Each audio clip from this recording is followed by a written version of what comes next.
When you saw your brother with your boss, did you ever secretly wish you've said something or just made a move yourself? My younger brother teaches history at the local high school. I work in software, a world away from lesson plans and teenagers. We're close, but our lives rarely intersect beyond family dinners. That changed a few months ago, in a way I never saw coming.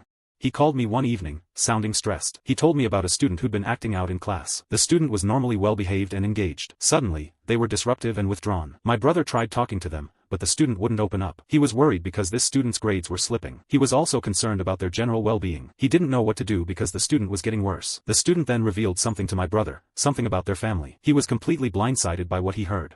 The student explained the issues to my brother. The student needed help. My brother immediately recognized the last name as familiar. It was the same last name as my boss. It was her kid who was struggling at school. He felt awkward even telling me about it. I did appreciate that he thought of me. I did wonder if this would impact my job somehow. He asked if I could maybe put in a good word. I told him I would do what I could. My boss, she runs the entire tech company I work at. I have a lot of respect for her. She's brilliant, driven, and fair. She's also incredibly busy. I know she sometimes struggles to juggle work and personal life. She's mentioned having a hard time finding reliable help for her kids. So when my brother told me this story, my perception of her shifted.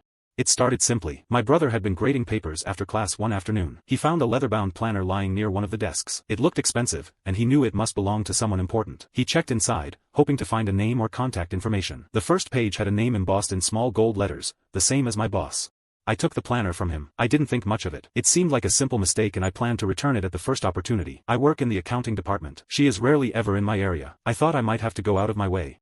I almost forgot about the planner until the following week. She actually came down to our department to discuss some budget revisions. I saw my chance and approached her after the meeting. I told her my brother found a planner and I think it was hers. I asked if she had lost it.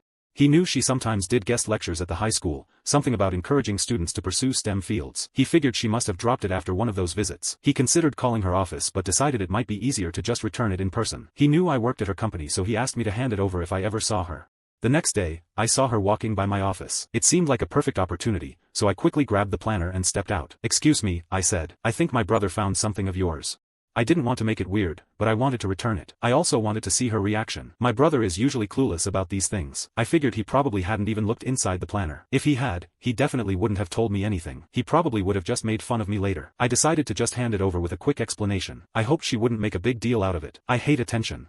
I held the planner out to her. She seemed genuinely shocked to see it. I wondered what she thought had happened to it. Maybe she thought someone had stolen it. I was glad I found it. I always feel bad when I lose something important. I just hoped she didn't think I was trying to be a hero or something. I just wanted to return her property. I just wanted to avoid any future awkwardness. She stopped and looked surprised. I handed her the planner. Recognition flashed across her face. "Oh my gosh," she said. "I've been tearing my hair out looking for this. I thought I lost it forever. Thank you so much." I explained the situation, that my brother taught at the school and found it in his classroom. She was genuinely touched. "Please tell him I said thank you," she said. "This planner has my whole life in it. I don't know what I would have done without it." I asked her how she lost it. She said she thought she left it in the library. She had been working on a project there the day before. She didn't realize it was missing until she got home. Then she tore apart her apartment looking for it. She was about to retrace her steps when I called. I was glad I could help her avoid that stress. Losing something that important is always frustrating. I didn't think much about it until the next day. I went to pick up my niece from school. The woman approached me as I waited outside. She thanked me again for returning her planner. Then she asked if my brother was single. I was caught off guard. I didn't expect her to ask me that. I told her that he was not seeing anyone right now. She smiled and asked if I would pass along her number. I agreed to give it to him. I passed along the message to my brother that evening. He just shrugged and said he was happy to help. I thought that was the end of it. I was wrong. A few days later, my boss called me into her office. I was a little nervous, unsure if I had done something wrong, but she just smiled and waved me to a seat. I sat down, trying to appear relaxed. I wondered what she wanted to talk about. She usually communicated through email unless it was something important. I managed the office, so I hoped nothing major had gone wrong that required my attention. My mind raced through a list of recent tasks and potential problems. I couldn't think of anything obvious. I did my best to prepare for whatever she was about to say. She shuffled some papers on her desk, and then she looked up at me. She had a genuine smile on her face, which eased my anxiety a little. Her expression indicated this was likely not work-related. I waited for her to speak. She thanked me for coming in on short notice. I told her it was no problem. I was ready to hear whatever she had to say. "I wanted to thank you again for returning my planner," she said. "And I wanted to do something to show my appreciation. Would you and your brother be interested in having dinner with me? As a thank you, of course." I was taken aback. I hadn't expected anything like this. I stammered for a moment before saying, "I'm sure we'd both be happy to." I wasn't sure what else to say at that moment. I just nodded and tried to act normal. The conversation moved on to other work-related topics. I tried to focus, but I found it difficult. My mind kept replaying the invitation. I wondered if this was a good thing. I wondered if this was a bad thing. I did not have a clear sense of it. I needed to consider the implications. I thought about the offer more that evening. I replayed the conversation in my head. I tried to understand her reasoning. I considered what my motivation would be. I came to the conclusion that I wanted to strengthen the working relationship. I wanted to learn more about her experience. I believed it would benefit my career. I decided to view it as a professional opportunity. I prepared myself for an evening of careful conversation. We arranged the dinner for the following week. I was excited but also apprehensive. I had never spent time with my boss outside of work, and the idea of having dinner with her felt strange. I told my brother about it, and he seemed equally surprised and a little nervous. The night of the dinner arrived. We met at a nice restaurant downtown. She was already there when we arrived, and she greeted us warmly. We sat down and started talking. The conversation flowed easily. We talked about our jobs, our families, and our hobbies. I learned a lot about her that I didn't know before. She was funny, intelligent, and down to earth. The food arrived. We ordered appetizers and main courses. I got pasta. She got fish. My brother got steak. We ate and continued to talk. The atmosphere felt comfortable. I thought maybe this wasn't so bad after all. I had been worried about this dinner for weeks. I thought it might be awkward or tense. I thought my brother might be upset. Instead, it felt like we were just three friends having a meal. I still felt a little uneasy though. I could not shake the feeling that something was off. I tried to ignore it. I focused on enjoying the food and the conversation. I watched them closely. I paid attention to their interactions. I observed their body language. I noticed small details. I saw her hand brush against his. I saw them make eye contact. I heard the laughter between them. I felt a growing sense of unease. I started to suspect they had feelings for each other. I wondered if my brother knew about her feelings. I questioned if she knew about his feelings. I began to feel like a third wheel. I felt excluded from their connection. I started to feel uncomfortable again. I also noticed how she looked at my brother. There was a warmth in her eyes that I hadn't seen before. She seemed genuinely interested in everything he had to say. My brother, usually reserved, seemed to be enjoying himself too. He was engaging with her, telling stories and making her laugh. As the evening progressed, I realized something was happening between them. There was a connection, a spark, that was undeniable. I felt a strange mix of emotions. I was happy for my brother, but I also felt a pang of something I couldn't quite name. Was it jealousy? Maybe a little. I had always admired my boss, and now my brother was potentially forming a connection with her. I watched them interact throughout the night. I noticed the way my boss laughed at his jokes. I also saw my brother's attentiveness to her stories. It became clear they enjoyed each other's company. I tried to push aside my own feelings and focus on their happiness. I knew my brother deserved a good relationship. I also thought my boss was a wonderful person. If they were happy together, then I should be happy for them. It was still a little weird to see them like that. Later, I offered to help clean up, but my boss insisted on handling it. She said she wanted us to relax and enjoy ourselves. My brother and I talked about sports and work. My boss joined in occasionally. I could sense the energy between them, even during casual conversation. Eventually, it was time to leave. I thanked my boss for the dinner. My brother also thanked her. The dinner ended late, and we said our goodbyes. My boss thanked us again for coming, and she gave my brother an extra long hug. As we walked away, I couldn't help but smile. Over the next few weeks, my brother and my boss started spending more time together. They went for coffee, saw movies, and even went for a hike one weekend. I knew they were dating, although they hadn't officially said anything.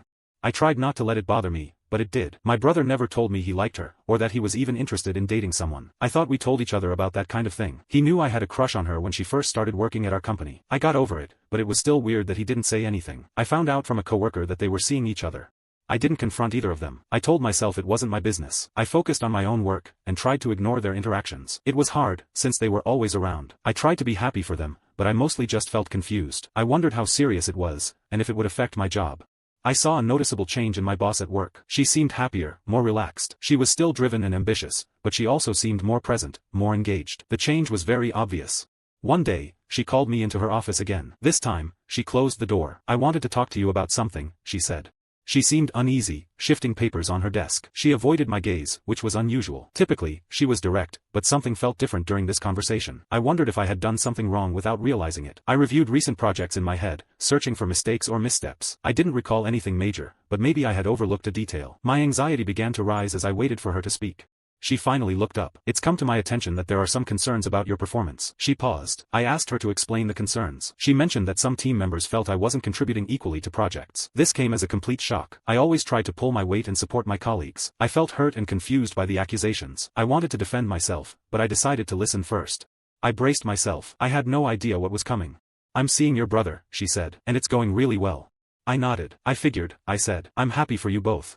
"I wanted to make sure you were okay with it," she said. "I know it might be awkward, given that I'm your boss." I thought about it for a moment. It was definitely a little strange, but I also knew that my brother and my boss were both good people. They deserved to be happy. "I'm fine with it," I said. "As long as you're both happy, that's all that matters." She smiled. "Thank you," she said. "That means a lot to me." Things continued to progress between my brother and my boss. They became more serious, more committed. They started spending holidays together, meeting each other's families. I could tell they were falling in love. About 6 months after that initial dinner, my brother called me. "I have some news," he said. I had a feeling I knew what he was going to say. I'm going to propose to her, he said. I was thrilled. That's amazing, I said. I'm so happy for you. He proposed a few weeks later, during a romantic weekend getaway. She said yes, of course. The wedding is planned for next spring. Looking back, it's amazing how a simple act of kindness could lead to something so profound. My brother found her planner, returned it, and inadvertently sparked a connection that changed both of their lives. But here's the thing I haven't told anyone. While I am truly happy for them, I can't help but feel a bit melancholy. During that initial dinner, before I knew the depth of their connection, I felt a certain pull toward her myself. It wasn't just admiration for her professional achievements. I genuinely enjoyed her company and found myself drawn to her personality. It's not that I actively pursued her or ever intended to interfere with their relationship. I wouldn't do that to my brother. But the truth is, for a brief moment, I entertained the possibility of something more. I imagined what it would be like to be with someone like her, intelligent, driven, and kind. Now, watching them plan their wedding, I can't help but wonder what might have been. It's a selfish thought, I know, and I would never do anything to jeopardize their happiness. But sometimes, late at night, when I'm alone, I think about that lost planner and the unexpected turn my life took. It's a strange feeling, happiness for my brother mixed with a quiet, personal sense of what could have been. The unexpected act of kindness indirectly brought happiness to two people I deeply care about, but it also left me with a lingering feeling of longing, a reminder of a path not taken. It's a complicated emotion, one I'm still trying to understand. I'm still single, by the way.